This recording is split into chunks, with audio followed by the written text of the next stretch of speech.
Hey, hockey fans, T-Boz is 13-3 here with another top shelf guest. Greenwich, Connecticut native, former Michigan Wolverine, 3-year pro player, and 2022 US Olympian Strauss Mann. This episode is sponsored by Riverside Bike and Skate, Chippewa Valley Orthopedics and Sports Medicine, Hertel Law, Kelly Heating and Electric, Dooley's Pub, Raleigh's Coach Club, Computer Recovery Associates, and Ryan Flagg at State Farm Insurance. Mogi. Ooh, that's quite a list of our sponsors. That'll be a handful once we get time to give our ad reads. But hey, Strauss is here. He's in his hometown of Greenwich, Connecticut, and we are here at my house, and we're doing it live via OBS studio. So, Strauss, thanks so much for taking the time to sit down and talk with us today. Yeah, thanks so much for having me. I'm psyched to be here. Should be a good chat. Let's start out. Before we turned on the mics, we asked you about your unique name. Why don't you tell our listeners how you ended up with that? Yeah, my name's Strauss. It's actually funny, when I played on Sweden for a year, some of the guys thought I was German because it's such a German name. And even when we played in some of the rinks there, they had an ad that was for the company Strauss, which is a German company. So I have my name up on the boards everywhere, but I'm 100% American, born and raised, and it just was my grandmother's maiden name. So before she was married, Strauss was her last name, and she had all sisters, and my mom and dad decided they wanted to keep the name going a little bit longer. So that's how I got stuck with it. Very cool. I wouldn't say you got stuck with it. I think it's very cool. Like I mentioned, it's unique, but it's cool. Heck yeah. So we also talked a little bit about the creativity of hockey guys and some of their nicknames they give each other and or their coaches give them. Anything you can tell us about any coaches that stuck you with anything that you can at least tell us here on the interview? Yeah, so I think I'm not a big nickname guy. I think most people just go with Strauss, but in hockey it can definitely be Strausser sometimes. Or I was saying this year in San Jose, they gave me the nickname Manner, which I wasn't really used to, but I heard it in preseason, and then my coach was saying it, and then before I knew it, all my teammates were saying it too. So I just kind of let that one stick, and I was like, all right, we'll see where this one goes. All right. Well, good luck with that one. Yeah. There's worse nicknames in the locker room than that. That's for sure. Yeah, that's very true. Yeah, I can get worse than that for sure. All right. Born and raised in hockey, crazy East Coast. How did you get interested in hockey? Yeah, it's a great question. I feel like from where I'm from, most of the kids get into hockey because a parent played it or something like that. But for me, my mom or dad never played hockey. I have 3 sisters, and none of them played. 2 of them are older, and so I didn't get it from anyone in my family. But all my friends, my closest friends in school growing up in elementary school, they were playing at an early age. And of course, I wanted to be cool like them. So I just had to toss on the skates. And I remember my mom took me to some skating lessons when I was young with one of my buddies, and the coach, I guess, forget his name. I got to go back and ask her, but he kept telling her after the skates, you got to let him play hockey. You got to let him play hockey. And she was like, oh, no. But eventually I begged her enough and got me into skates. And so the rest was history. So did you always play goal, or did you start playing out or as a defenseman when you got going?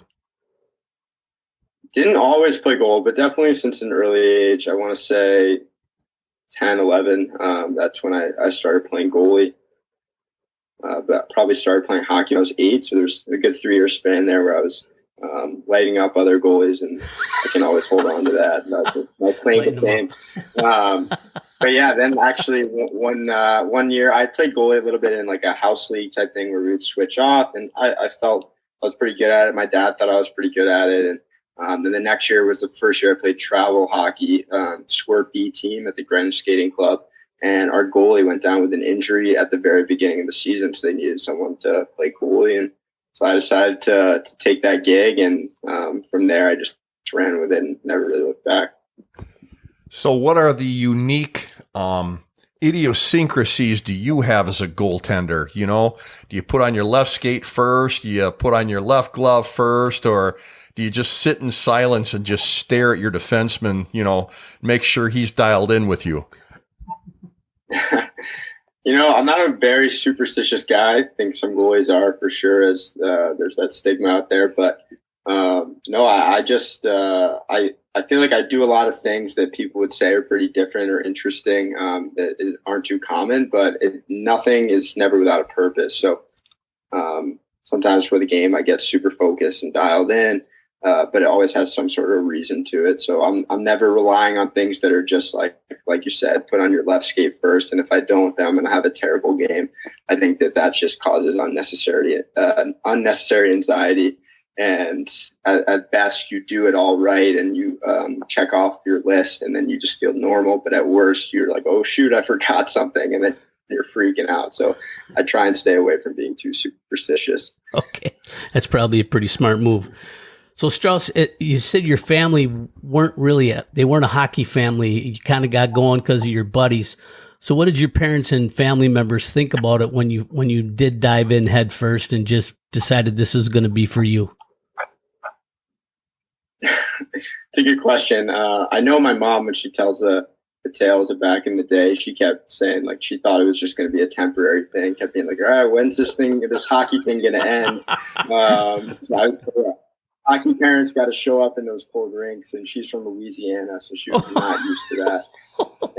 And she was just hoping, I guess, it would end at a certain point. And then I think one day she realized, you know what, this is probably not just going to end. He likes this a lot. So, but yeah, they liked it. And I think my siblings, even I have 3 sisters, and they always thought it was going to be kind of temporary. They didn't love to go to my games or anything. They felt like they were dragged to them if they had to go. And then it's funny that nowadays, like, I'm talking to my sisters and they know more about the New York Rangers than I do. Like, they're so dialed into it. They just love hockey. And it's kind of like freaky for me. I'm like, whoa, like, how do you know who that is? And like, but yeah, it's fun.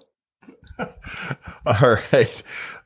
So at what point, you're going through youth hockey, you decide to play goalie.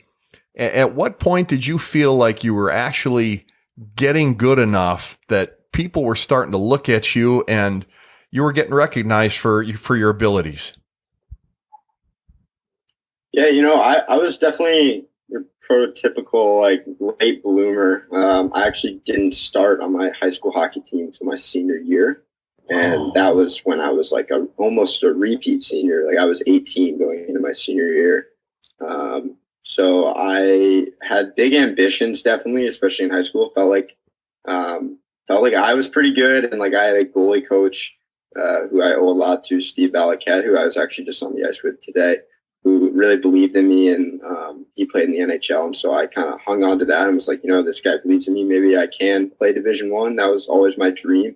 But obviously, for a while there, it wasn't looking like that was going to be my course, just based off like I played 7 games my junior year and then didn't really play much to my senior year. So I think it was really honestly after my senior year of high school, had a good senior year with Brunswick, where I went from 6th grade through 12th, and then went to nationals after the Brunswick season ended and ended up winning U18 nationals with our split season team. And so after that, started to go to some USHL camps and made Fargo and out of camp on draft. And like once I made that team, I was like, you know what, maybe like if I can just stick here, like I got a chance to commit to a good school because USHL is such a good league. And it honestly happened like so fast. I definitely believed in myself throughout high school, but I wouldn't say I was a prospect or anything at any point until honestly I was in juniors or even in college. Well, Fargo must have seen something in you to take you. And as I was doing the research, you had a monster year. You guys win the Clark Cup and you win the Rookie of the Year. So how did you end up at Fargo? Yeah, so like I said, I had this kind of crazy senior year of high school where did really well and we won nationals. And I think going to nationals with all those U18 teams, there were some scouts there. And then I actually got asked to go to Muskegon's camp after nationals. I think that was like in May. And so I went out there, had a pretty good camp, and then got cut in the All-Star game out there. And I was like, okay, I'll probably just end up going to the Null. I had been talking to a couple teams there and kind of had my eyes set on that. And then Fargo, a scout from them called me about a week later and like kind of said like, look, we don't have a guy for our second spot, and we don't really have many drafted guys either. So he promised me an honest chance if I came out and showed what I could do. And I went out there like a week, 2 weeks later after Muskegon, and kind of was like, oh, one of these camps again. Like they're a grind, and it takes a lot of time and resources to get out there, especially coming from out east. So I ended up doing it, and it was probably one of the best decisions I made because I had a really good camp and made the team out of camp as one of 2 goalies. And I think, like I said, that really set me up for that scholarship to college and everything after that. So that was pretty crazy to make that because most of the guys in USHL are drafted there, and I was undrafted. So that was a big turning point for me for sure. Heck yeah, that was. Looking back, you mentioned not making your high school team till your senior year. Were you playing AAA programs up until that point, or what was going on when you weren't playing high school? Yeah, so I definitely was always my goal in high school to play for that varsity team. It's a pretty good prep school league we have out here in New England between Connecticut and Massachusetts and New Hampshire and kind of those states. So I felt like that was a place for me. And like I said, I was already there since 6th grade. So it was something I always wanted to do, is play for Brunswick. But with that being said, I made the JV team my freshman year. So freshman year, I played a little bit of JV, and I was like, you know what, if I want to keep developing, like I have to probably play U16 somewhere. So I played with the Connecticut Junior Rangers also outside of school. And then my sophomore year, I was one of 3 goalies on the varsity team, and I was the third. And kind of a thing where they're like, yeah, you can practice with us, but I also needed game reps. So went back to Connecticut Junior Rangers and played with their U18 team. And then my junior year was the first time I kind of stuck with the varsity team for the full year, but I was still the backup there. So just playing some split season was really important for me to get some games beforehand. And so, yeah, I kind of bounced around. But for me, I definitely think between like Brunswick and the Connecticut Junior Rangers, that was where I played most of my midget hockey. So was there a goalie that you patterned your style of play after? To this day, like I try and stay away from just emulating one guy. I like to take different things from different people. I think the goal is such a unique position. Everyone plays it so differently. I think it's so cool to look at what different guys do and how it works for them and kind of bring that into your own game. And if you take too many things from other guys, you can kind of lose track of what makes you great too. But I think the guy who had the most influence on my game was definitely Henrik Lundqvist. Just watching him grow up, like I still to this day, I'm back home for the month of August in Connecticut where I grew up, and I still have a big Henrik Lundqvist fat head above my bed. And he was my idol growing up. I just loved watching all the Rangers games. I was a huge Rangers fan, and he just battled so hard every night. I just loved his work ethic, and like I think just watching that, it just sunk into me that that's kind of what it takes to get to the top level. It's just outworking everyone and that extra compete level. And I definitely try to take that with me to everywhere I go. And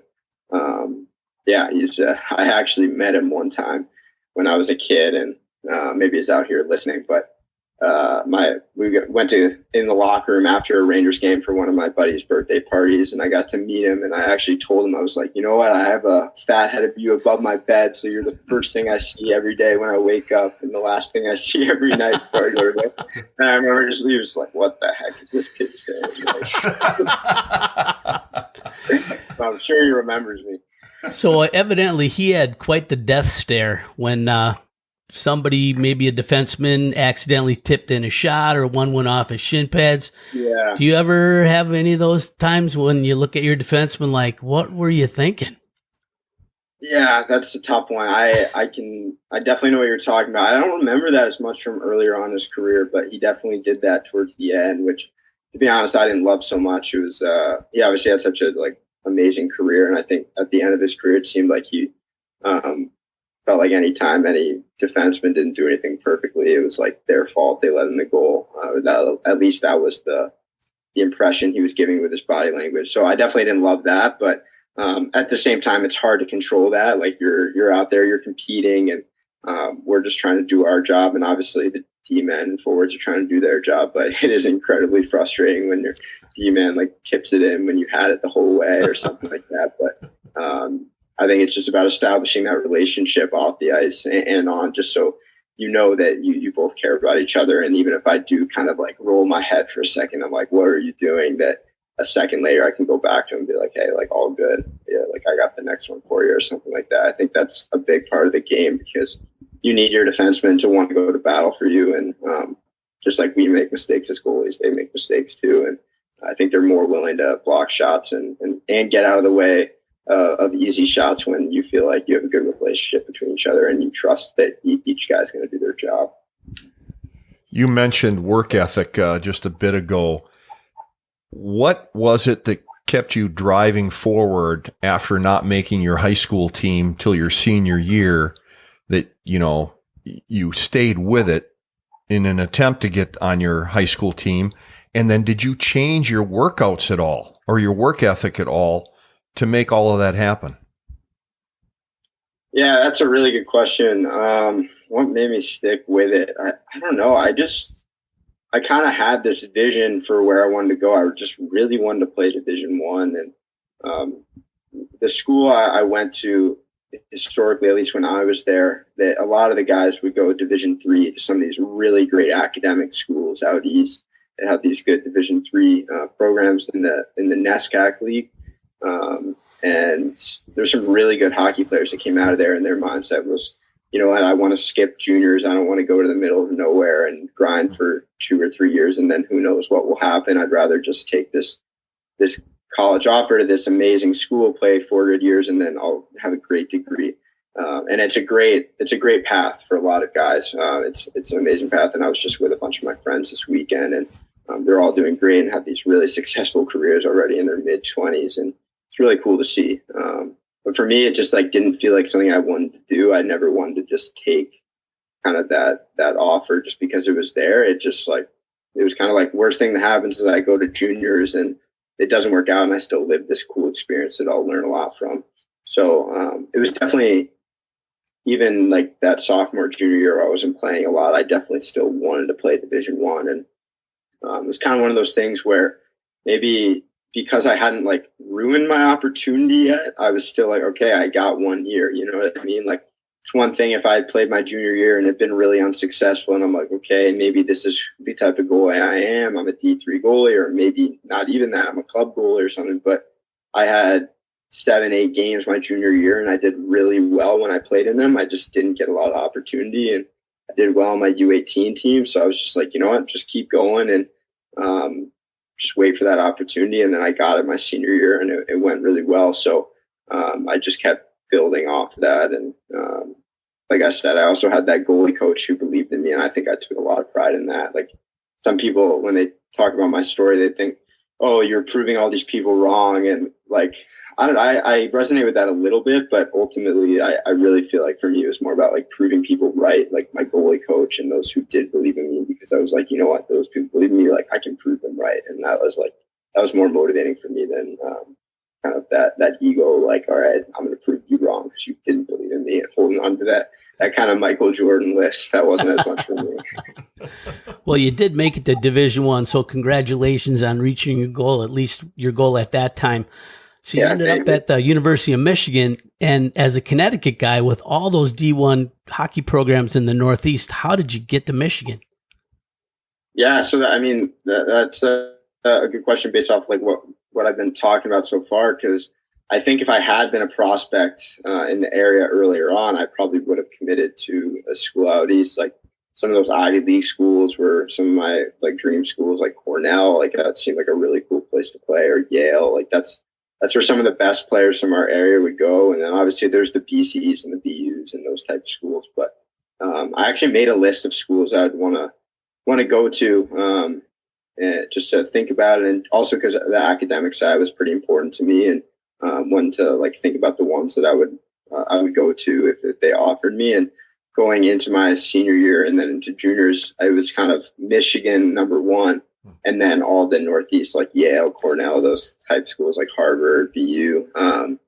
And I think that if I had been really, really good in like high school, I probably would have committed to like a a school out east, but because I was never that prospect until I got to Fargo, and then I was in the Midwest, then kind of everything opened up. And obviously the Big Ten schools recruit heavily from the USHLS to all the teams, but Michigan was always at the top. That was kind of my dream school. It just felt like this really cool place that had this mix of academics and sports and really cool culture, and obviously the amazing hockey program. So I got a couple offers, and then kind of went to them with my goalie coach, I think, and asked them if they were interested. They said they kind of wanted to watch more. And I ended up with Fargo. We went to USA in November, I believe, to play the U17 and U18 teams.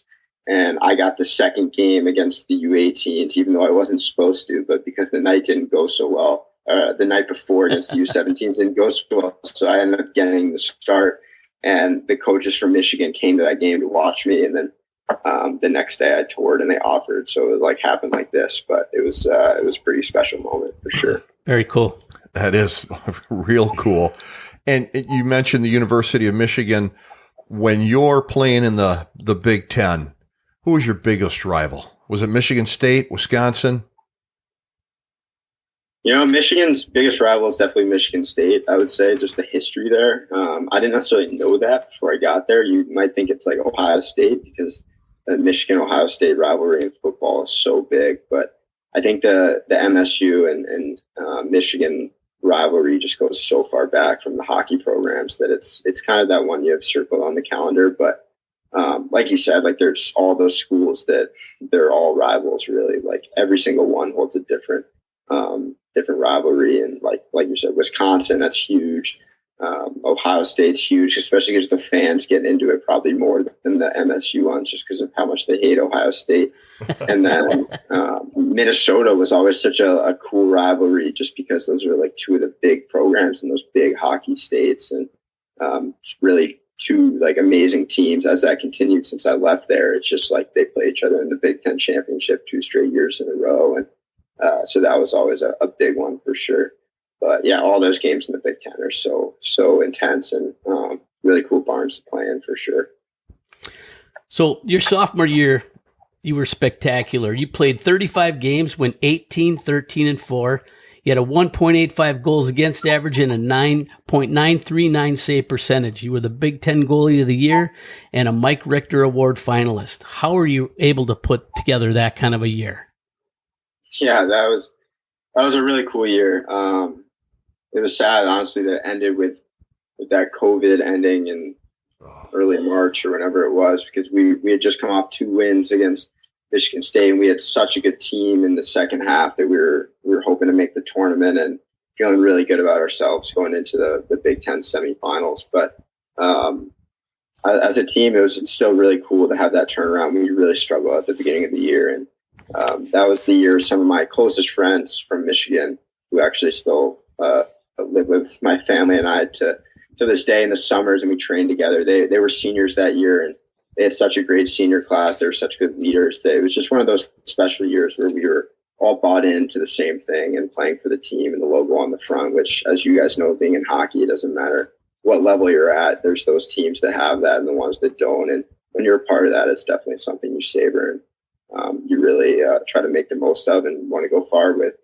But yeah, on a personal note, it was it was a really cool year. I had struggled a bit the year before, my freshman year, and made a lot of changes to my game that summer. I actually credit that struggle in my freshman year for the reason why I felt like I was a lot more successful my sophomore year. I had to kind of have an ego check and go back to the drawing board and think about some new things I needed to do to adapt to the level. And I feel like I just started to string together some good games at the beginning of the year.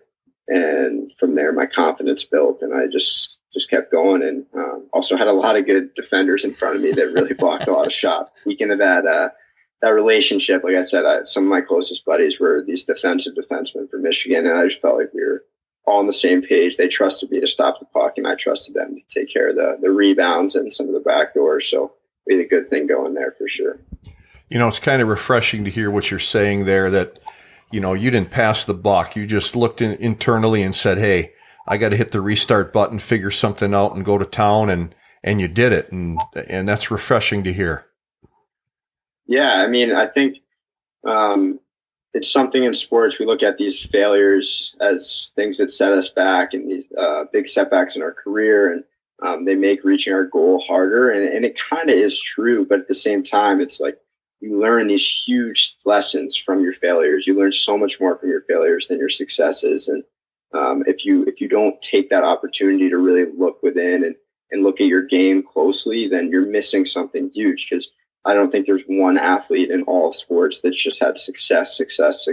And sometimes we tell the stories like that, like the greatest of all times, like Brady or Jordan or whatever it is. We talk about all the championships, but we don't really talk about the losses that they had and the championship losses they had, and how that really fueled them and allowed them to win the next championship. And I think all the great athletes are able to really savor those moments and learn from their failures, because there's so much there. Especially as much as the game has changed in hockey in the last 5 years, with you look like 5-10 years ago, the league was struggling to score goals in the NHL. Now it looks like every game's like 6-5. That the game's different. And if you're not willing to look at that and look how you need to change and adapt, then you're also missing something. So I think there's a lot to learn from that. So Strauss, you must have had some really supportive parents who obviously let you struggle through your issues that you had. What would you say to parents? There's that term, the helicopter parent, that's always around, always has an excuse, always has an answer for their kid. What would you say to them about how that's really hampering that child's development when they really need to face something and the parents aren't there? How are the kids going to be able to know what to do? Yeah, thank you for bringing that up, Mogi. That's actually a great question. I was literally talking to a mom from my area yesterday. I was just chatting with her. Her kid actually plays lacrosse, not hockey, but she was saying how coaches have been coming up to her and telling her how good her son is, and she doesn't necessarily want to push him too hard because she doesn't know if it's really his thing. And I just told her, just do exactly what you're doing. Let your kid do what they do and like see if they like it, see if they're having fun. Because her kid is 11 years old, and it's like, if it's fun for him, then he's going to be the captain of his own ship, and he's going to want to play every day and go there after school or before school or whenever it is. And long term, that really matters. It has to come from the kid, because I think the thing my parents always talk about is, and I will be the first one to say, they were the most supportive. They drove me to everything I wanted to, every event I wanted to go to, every practice, and signed me up for all the camps I wanted to go to, all the coaches. They really just could not have been better hockey parents. But a big part of that is also they got out of the way a little bit. They weren't those parents screaming in the stands and like telling their kid, you did this right and this wrong after the game. Like, because at the end of the day, I know so many kids who were so much better than me growing up, and all of them are done playing, whether because they lost the motivation or they were good early and just thought they had it all figured out. And ultimately, at some point, it's always going to be on that kid to continue their journey and be the one that's leading that. And if it comes all from the parent when they're young, then there's going to be a point there where the kid doesn't really know what to do. So if you let go and let your kid do their thing, I'm not guaranteeing they're going to be the best hockey player in the world, but I can pretty much guarantee that if you take too much control over it and kind of get in their way a little bit, that it might really inhibit their performance in the long term and their ability to have fun at what they do, which ultimately is what it's all about. Yeah. Excellent words. Excellent words. We're going to give a shout out to a few of our sponsors here. Chippewa Valley Orthopedics and Sports Medicine has been committed to the healthcare needs of patients in Western Wisconsin since 1954. The orthopedic surgeons and athletic trainers serve many area schools. Riverside Bike and Skate, Eau Claire's hockey headquarters, which is the oldest hockey store in the state of Wisconsin. Buy hockey gear from the people that play and know the game. And don't forget about their bicycle sales and service, as well as your paddle sports center for kayaks and canoes.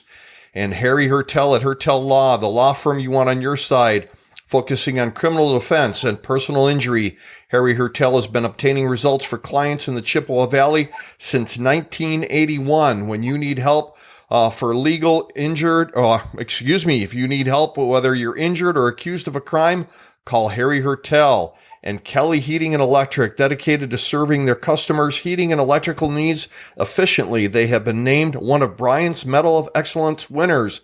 They provide expert advice from friendly staff that can provide you with knowledge you need to make the best decisions on your next electrical, heating, or air conditioning project. Mogi. All right, Strauss, we're going to let him catch his breath there after that excellent ad read. So after your sophomore year that you had just a phenomenal year, were you surprised that you weren't drafted by an NHL team that spring? No, not too surprised. I think I was a little bit older at that point. I just after that season started to talk to a few teams and start those relationships kind of going into my junior year. So it's kind of that middle ground between being a little bit too old to be drafted because the draft's so early in the NHL, and then also maybe not being quite ready to turn pro. So yeah, it was that middle ground, I'd say. Okay. Then you go to your junior year. You're named goalie captain at Michigan, the first one in 78 years. What did your teammates see in you that you got that honor? I don't know what they saw in me, but I'm glad they saw something. Yeah, it was amazing. I think like I said, we had a big senior class my sophomore year who just were all such great leaders. We had probably 5 guys that could have worn the C, and then after we had a lot of guys leave, obviously, and everyone was kind of looking around like who's gonna take that leadership role, and it ended up falling on the junior class a little bit, which I was a part of, and I was really lucky to share that C with one of my good friends from Minnesota, Jack Becker. We had lived together for 2 years at Michigan, and he's one of my closest buddies, and it was really fun to do it with him. I think it was a challenge. Like, it's a challenge being a goalie and being a captain. Obviously, that's why you don't see it too much because the goalies kind of on their own out there. So it was really nice to have him kind of manage the bench a little more, and we can kind of help each other out with those different things and play our roles. And also had 2 great assistant captains, and Nick Blankenberg, who's now with the Blue Jackets, and Jimmy Lambert, who's with Bridgeport, or was this past year at least. And we ended up having Mike Pasajoff also joined us halfway through the year, which was really great to have another senior on board.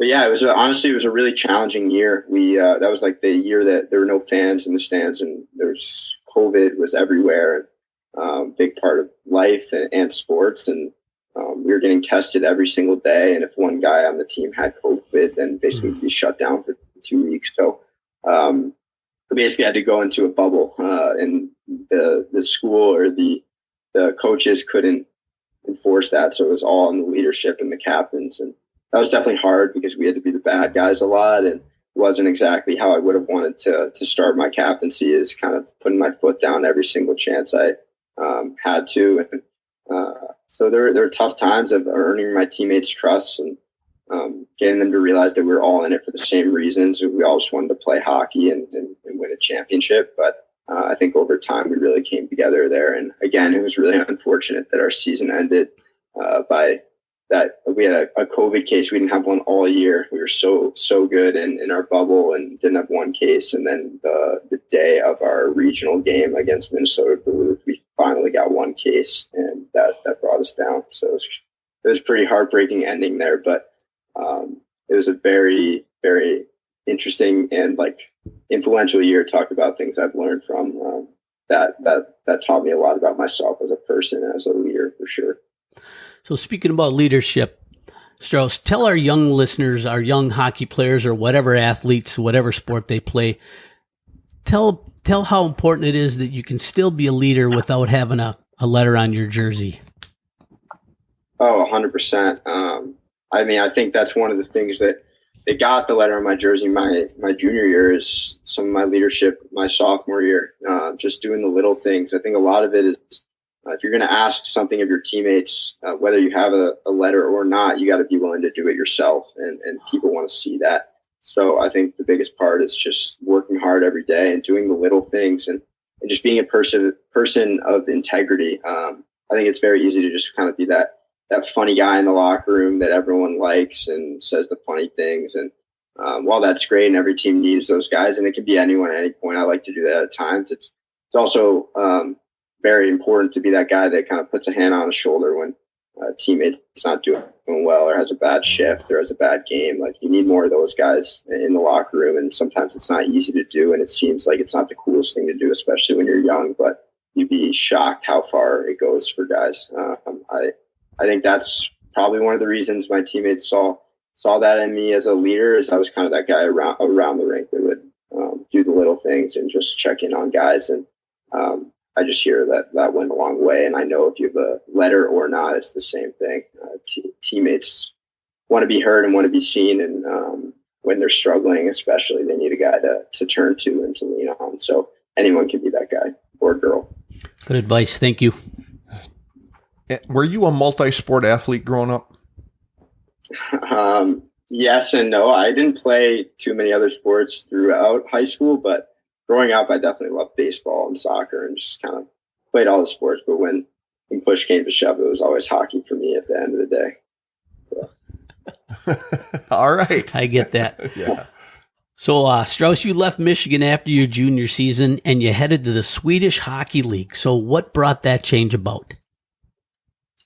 Yeah, so that was a little bit of a different move, unique move, but obviously there's some stuff out there in the media from Michigan that came out about a year ago with the coach there and everything. And so there's definitely some stuff there that affected that. But at the end of the day, I also felt like I had done a lot in my career at Michigan. And even though we hadn't had that chance to win a championship, I felt like I had really 2 successful years there. And I just turned 23 going into that season, so I had to kind of think about my future and what was best for me. And I definitely wanted that entry-level contract in the NHL, but with that COVID year, it just wasn't really happening or didn't seem like it was going to happen. I'm also an undersized guy, so that's something that affects contracts for sure. NHL teams want that 6'4" goalie, and I'm not that.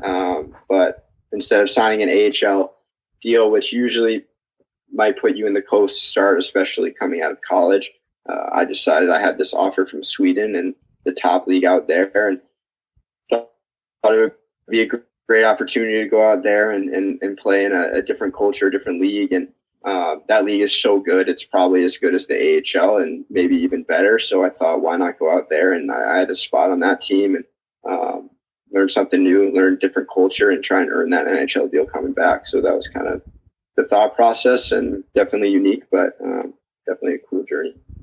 You know, for our listeners, you're still earning a professional contract paycheck, maybe not at the NHL level pay, but you're getting money to play the game you love when you're over there.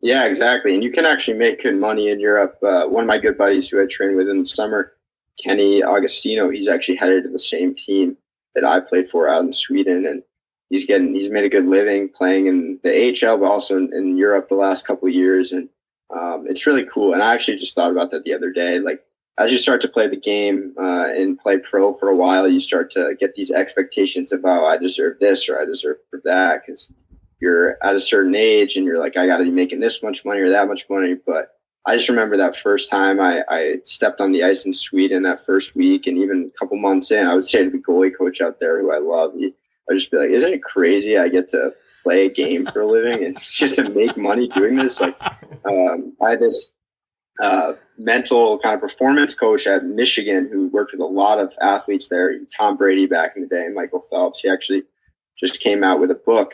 His name's Greg Harden. He always used to say, are you kidding? Somebody's going to pay you to do what you would do for free.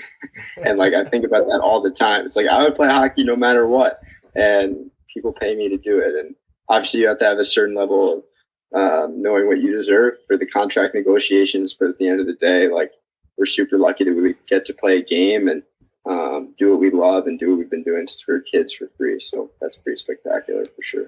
One of our former guests, Michael Kapla, was the one that introduced us to you, and we thank him for that. And did you guys play together in Sweden, or were you opponents at that time? Yeah, so that's where Caps and I met. We were both first-year players on that team. He had spent the year prior Swedish second league and had earned his contract in the first league, and I was just coming out of Michigan, and I remember we were on the same flight from Stockholm up north where we play. We're about 10 hours north of Stockholm by drive and about an hour and 15 by flight. So very dark and cold winters up there, but got off the flight and met each other. We took the same car with one of the guys from management to the rink, and we just immediately were like, oh, we're pretty similar, actually. The story is that we were in the car, and the guy driving asked us, like, kind of, what do you like to do in your free time? And I'm kind of like a health nerd and love to just do all this stuff like meditation and breath work. And I kind of was like, you know what, I'm going to say that. I'm going to own it and just be like, you know what, actually, I don't play video games. I kind of like to read and do meditation and things like that. And I was like, oh, this guy Kapla probably thinks I'm a freak, probably thinks I'm a weirdo. And then afterwards I find out he does that too and doesn't play video games either. And we're like exactly the same. So we just hit it off from day one. And that was huge to have the other American out there be such a close friend. He's one of my best friends to this day. But we had a good group of imports, 2 Canadians, 2 Americans, and 2 Germans, which was definitely nice because a lot more English speakers in that locker room, which is not always the case when you go abroad and play overseas. But Caps and I were definitely very close, and we're now running a coaching business together. So that's definitely special. Yeah. All right, Strauss. So tell us how you came to be named a US Olympian at the 22 Olympics in Beijing, China. That must have been awesome for you. What an experience. Yeah, it was crazy. That still sounds like a bit of a dream, honestly. And it happened so fast. And it was such a quick tournament, like 2.5, 3 weeks. We were in Beijing. So it's such a quick thing. But yeah, I remember seeing that summer going into Europe. And obviously I went to Europe for totally different reasons. But I saw the NHL was thinking about maybe pulling out of the Olympics with COVID and everything. It was getting very complicated. And I was like, I looked at my soon-to-be brother-in-law, and I was like, you know, this could be something. I'm going out to Europe, and who knows? And then I was like, all right. And he was kind of like, oh, what are the chances that's going to happen? But then I had a really good start to the year out there. Was putting up good numbers, and saw that the NHL was slowly like canceling a lot of games, and then eventually it came out that they weren't going to go to the Olympics, and I was looking at kind of the other people that they could take from Europe, and I wasn't seeing that many American goalies playing out in Europe. And then I felt like they were going to take maybe a college guy or two too. And I also had just played college and done pretty well there. So it's like, you know what, maybe I have a shot. And lucky enough, I got that text like first days of January. And then about a month later, I was in Beijing, and it all just happened like this. It was crazy. So did you get called for a tryout, or did you say, hey, USA Hockey, pick me? How did that work out?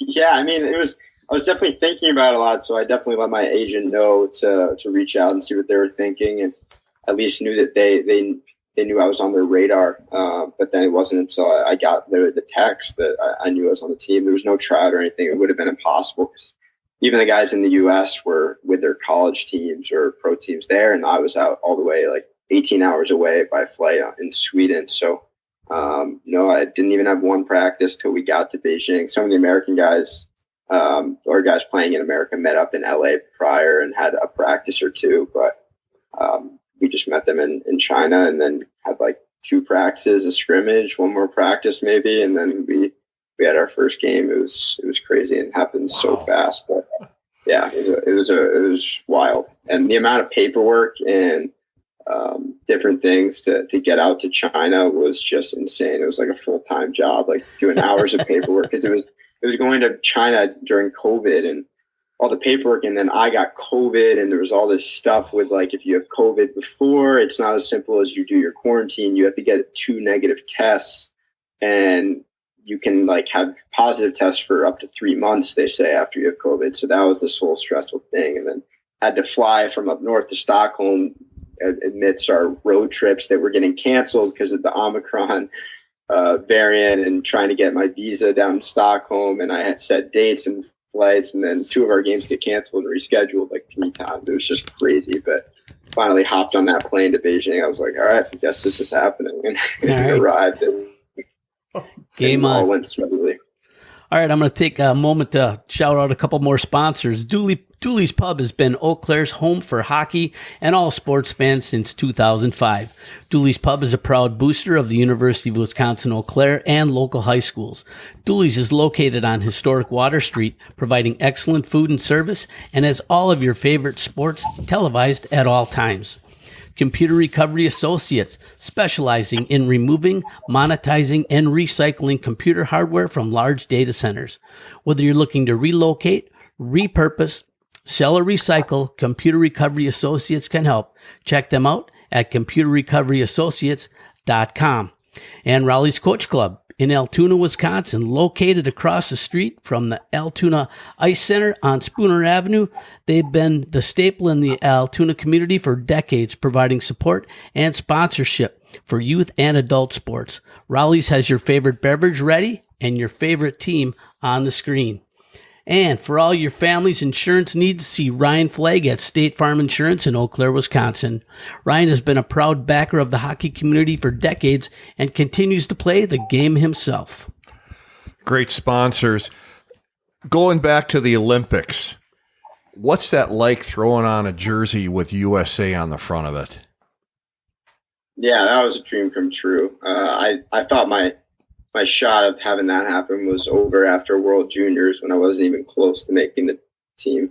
Probably didn't even know who I was when I was 19, but that was amazing. It was just like, it was surreal. And I have that jersey hanging above my bed now. And and I was lucky enough to play in Worlds right after, which was kind of like, what? I get to do this twice in a couple months.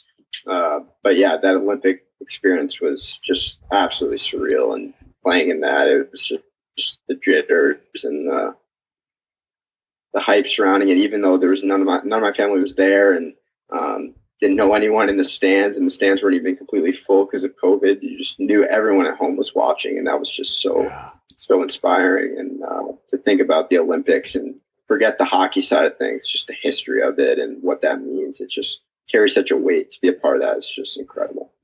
Well, quite an honor. Congratulations to you for that. Thank you. Looking back at the games that you played in the Olympics, obviously every game is tough. Is there a game that stands out or a team that stands out that you think, holy crap, we weren't prepared for these guys? We did so well, honestly. It's kind of hard to think about it because we didn't even get to the medal rounds, but we won our first 3 games. We beat Canada. I think that's the game I always go back to, have the fondest memories of. It was a game I played in the preliminary rounds, and beating Canada 4-2 on the biggest stage. It was so cool. And that's definitely a memory that I have and my family has. They were back home and rented out a bar and had all my friends and family there, and they were kind of counting down the game at the end. So that's the one I think of the most in terms of the fun of the Olympics. And then the burn is a little bit of was the quarters when we played Slovakia. And I don't think we underestimated anyone or anything like that. Maybe we were feeling a little too good about ourselves coming out of the prelims being 3-0, but ultimately we played a solid game. They played a shutdown game, and we were up 2-1, and into the last minute they tied up off unfortunate bounce in front of the net with 45 seconds left. We go to 10 minutes of 3-on-3 overtime, which if you think 5 is nerve-wracking, that's a whole nother thing. That shouldn't be allowed. And then to a shootout, and we lose 1-0 in the shootout. And it's just like, I just remember after we lost, I had let up the goal on the 4th shot, and then we missed the 5th shot. Their goalie kind of stood on his head in the shootout. And I was just like, wait, are we actually out? It was kind of a bit of like disbelief because we didn't even lose a game really. And it was just over. So that's always that kind of sour feeling I have, and I probably will never go away. But at the same time, it's all how you look at it, like anything in life. I had this amazing opportunity to go to the Olympics and just be a part of that. And yes, it could have been more and could be owning a medal, but at the same time, probably didn't expect that would even happen in the first place. So, yeah. Hey, you got to be there. That's awesome. Exactly. So after the 21-22 season, you returned to the U.S. and you split time between the San Jose Barracuda of the AHL and the Wichita Thunder of the ECHL. So why did you come back to the States to play? Yeah, so after the Olympics especially, I had some NHL interest, and that's why I went over there, was to earn that NHL deal back. It was just what I wanted to do. It's my dream to play in the NHL still to this day, and still hoping that dream will happen sooner rather than later. And so that was a no-brainer to sign in general with a team. And kind of how it works is you don't really know what you're getting yourself into. You sign with a team that thinks the highest of you, and you listen to what they say, and you try and make a good judgment call. And then from there, I mean, Michael, I remember he told me as soon as I signed the contract with San Jose, it's like, you just got to surrender the rest. And because like anything can happen. He talked about when he signed in New Jersey out of college, he got to play in those 5 NHL games. And then that summer they signed, it might have been Butcher or something like that out of Denver, but just things can change really quickly. And the NHL teams, they're always trying to make themselves better. So they say what they say, but they're at the end of the day, they're going to do what it takes to be the best team they can be. So in my case, I signed with the old management when they were there. And then a couple weeks later, Doug Wilson stepped down, the GM there, and they kind of brought a new GM. And I actually think he's a great guy and doing a great job there. And I think they're going to be a successful organization in the years to come. I think they're doing things the right way, but it just kind of happened that I wasn't as much in his plans as I was in the old management. And that's life. Like I said, my freshman year at Michigan, it didn't go as I planned, and it ended up being the best thing for me. And I'm hoping that's what this experience will be. But yeah, I definitely wasn't planning on playing in the East Coast League, coming back to the US. I think that was clear after playing in the Swedish league. But at the same time, it was an experience that I probably needed to have to learn how to deal with that uncertainty and that ability to change and be sent down and called up, because especially as a goalie in the sport, unless you're a starter on the NHL team, you're usually going to be called up and sent down to some team, whether AHL, NHL, East Coast. So to learn that experience in my first year is something that I'll probably lean on in the rest of my career. What's on the horizon for Strauss in the 23-24 season? Yeah, so I'm about a couple weeks away from heading to Montreal Canadiens camp. Nice. And signed with the Laval Rockets, which is their AHL affiliate, and just hoping to, like I said, get an inch closer to my dream of playing in the NHL. I feel like I've had a really good off season. It's been a long off season, which sometimes sucks, but I think in some cases it's good. I had a really long year the year before, got to Europe or late July, and I played in Worlds, which ended early June. So it was about 11 month season, and then went right back into training for the San Jose year. So it was definitely an off season this summer that I needed to take a little more rest, where our season ended in April. And I feel good. I feel refreshed and just ready to go to Montreal and show what I can do. And like I said, once you get to pro, especially in North America, nothing's guaranteed. Like when you go to Sweden, they told me you're going to be our 1B goalie kind of, and you're going to play at least 20, 25 games, and we're not going to trade you unless you absolutely suck. But in North America, it's not like that. It's you sign your contract and you can play in the coast, the NHL, and there's all these trades. Like Montreal just traded for DeSmith, and then everything changes in the organization. It's just something you got to get used to, and just go and do your thing every day, and just hope someone notices, and just be ready for your opportunities. So kind of trying to surrender the rest and just focus on what I can do, and have that belief in myself, because along the way, you're not always going to have people believing in you, especially like you do growing up or in college. No one owes you anything in pro, but as long as you believe in yourself, I think you're always in the mix, and that's what I'm trying to hold on to. So Strauss, you studied business administration at Michigan when you were there. After your playing career is over, do you plan on staying involved in the game in some type of management or coaching capacity? Not trying to say your career is over, of course. I hope you have a long one, and I hope things go great for you up in Montreal and Laval. But what do you think about it? Once you hang up the pads, what are you thinking about doing? Yeah, thank you. That's a good question. I'm actually still in the process of finishing that degree, so I got about one class left, and hopefully we'll graduate this December after leaving a year early. But yeah, that's definitely at Ross School of Business at Michigan is no joke, and it was an honor to be a part of that program and just be in some of those classes. They're very big on that in-person class, a lot of group projects and stuff. So to learn a lot from my peers and those different students from all over the world was just amazing. And it was kind of sad that COVID happened for that too, because I loved going to class and being a part of that. And then everything went on Zoom. So it took a little bit of like engagement out of it. But yeah, I don't know exactly what I'll do. Like I said, I'm starting a coaching business with Michael, and we're kind of just focused on that right now and on our careers, of course. And I definitely know I don't want to work in finance in a cubicle and just do it for the money. I think a lot of people take that path, and it's okay if that's what you want to do. But I definitely want to maybe think outside the box a little bit, start my own business at some point, and I think that could be cool. And I'm very into health and wellness, and maybe that's something I'll follow, or it could be in hockey as well, or maybe a mix of both. Who knows? So I'm just taking it 1 year at a time for now. Yeah.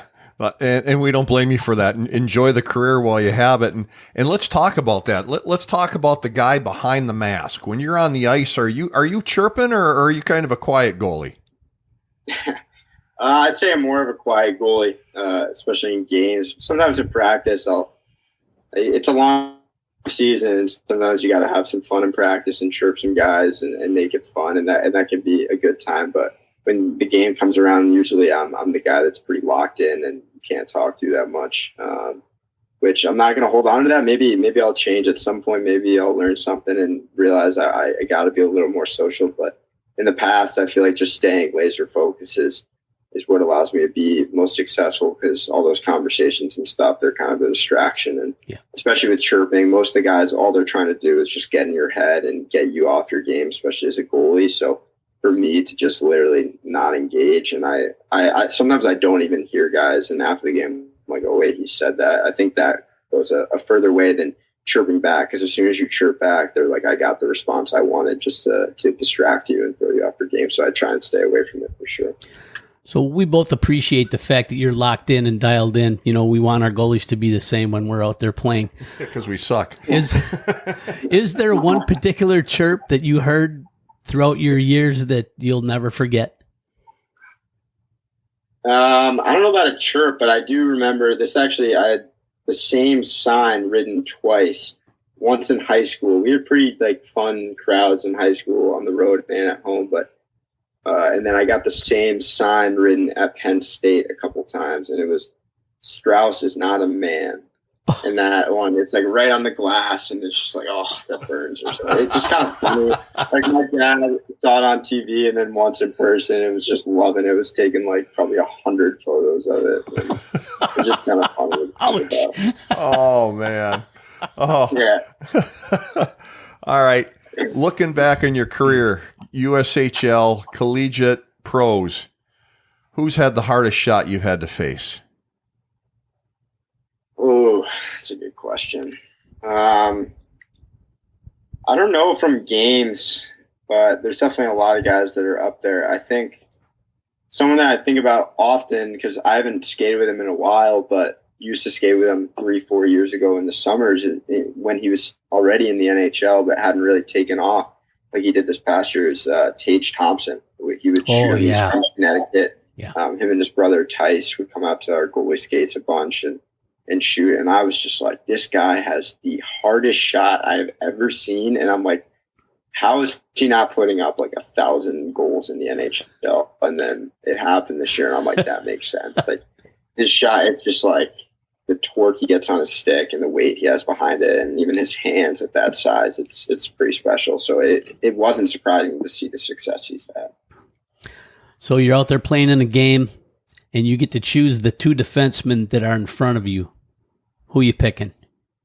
I'll go with my boys, Luke Martin and Griffin Luce.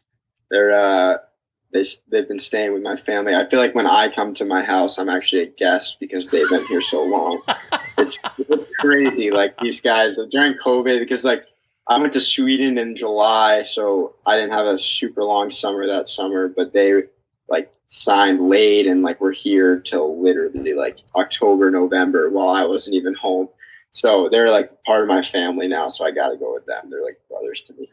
and they're great. They eat a lot of shots, so that's a good thing too. Oh, There you all go. right. There you go. Blocking for you. Awesome. You mentioned earlier that, sometimes a defenseman screws up and tips one past you. And I mean, even with these two guys being close friends, if they screw up, do you give them the eye for a little bit and then shake it off? I hope I never give anyone the eye, but I probably do. It's just like instinct. But I think it's easier when you're so like close with a guy to go up to them and be like, you're the worst for that, because they know it's not personal, right?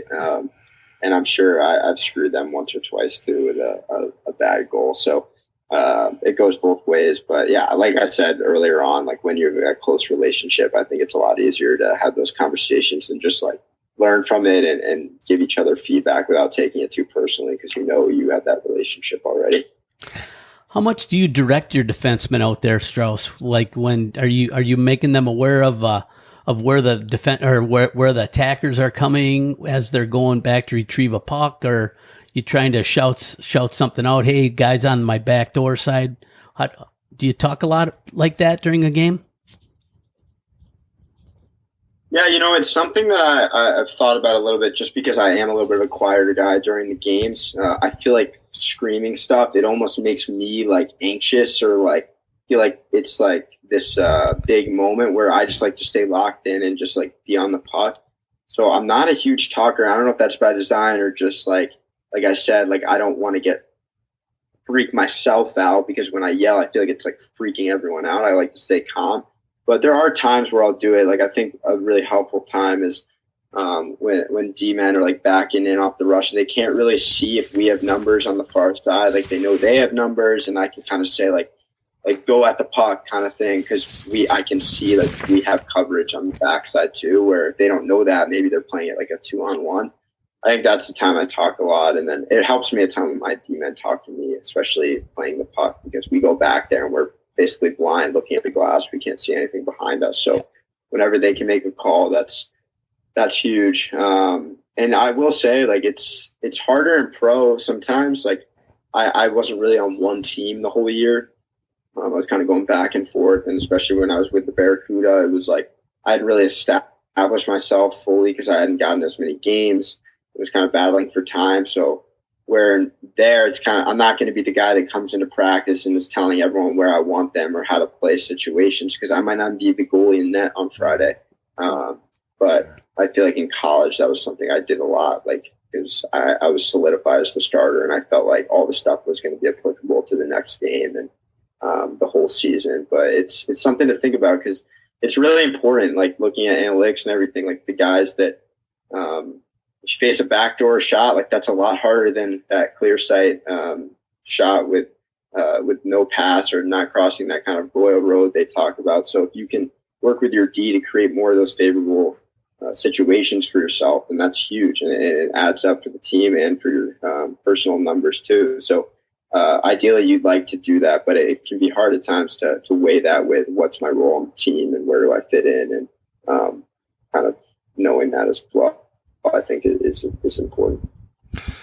Strauss, I got a two-part question for you, and then I'll turn it over to Mogi, and that is this. You mentioned earlier about the 10-minute 3-on-3, which seemed like forever, followed by a shootout. The first part of the question is, would you rather have continued overtime, or do you prefer a shootout? And in the shootout, who's the one guy you don't want coming down on you? Definitely would prefer a shootout. I think breakaways are one of my strengths, so I feel like that plays to my strengths a bit. And also, who wants a game to go on all night when you have 82 of them in a season? You kind of got to go to bed at some point. So I think it's like a good way to be like, all right, let's keep this entertaining for 5 minutes, and then let's get this thing over with in a fun fashion. And it's so cool, like as a goalie, to be front and center, like shootout doesn't get cooler than that, to play in that situation. I'll always remember that. The one against Slovakia, even though we lost, like that was one of the most locked in moments I've ever been in my life. I just remember being so like in the flow state and just this huge moment and just being so dialed in. It's a really cool experience. And then for the second part of that question, I think I don't want to give him this credit because now he's going to think he's in my head, but I think Kent Johnson. He was a freshman when I was a junior at Michigan. We're still pretty close. He's a really good hockey player, obviously, but also an awesome kid. And just, yeah, it was really cool my junior year being with all those high-end prospects like him, Owen Power, Beniers, Bordelot, Cam York, and I can go down the list, Brisson. So all those guys who are playing, if not in the NHL, are close. Just after practice, we would stay for like an hour and do breakaways, things like that. And I feel like going to pro wasn't as big of an adjustment because I was practicing with those guys every day. And Kent has got a lot of good moves in this repertoire. Well, he must be a good player if you're giving him credit. That's Absolutely. for dang sure. Yeah, absolutely. You know, Strauss, this has been... You can backtrack a little harder, but... that in true goalie fashion. There you go. Oh, man. This has been an absolute blast. We appreciate you taking the time to sit down and talk to us today. Oh, thank you so much. This has been awesome. I feel like time flew while we were doing this. It's been a while since I've done something like this, and it was a ton of fun. You guys run a good show, and it's just fun to chat and give some insights and tell a couple jokes. So it's a great time. Well, appreciate it. Hey, ladies and gentlemen, please don't forget to leave us a review or give us a thumbs up. Really helps us stay in the game. Mogi? And again, a huge thank you to our special guest, Strauss Mann, as well as you folks who listened to us all, our episodes, our audience. Please remember our sponsors from this episode: Riverside Bike and Skate, Chippewa Valley Orthopedics and Sports Medicine, Hertel Law, Kelly Heating and Electric, Dooley's Pub, Raleigh's Coach Club, Computer Recovery Associates, and Ryan Flagg at State Farm Insurance. Follow us at your favorite social media platforms as well as YouTube. And remember, folks, until next time, keep your head on a swivel and stay on your inside edges.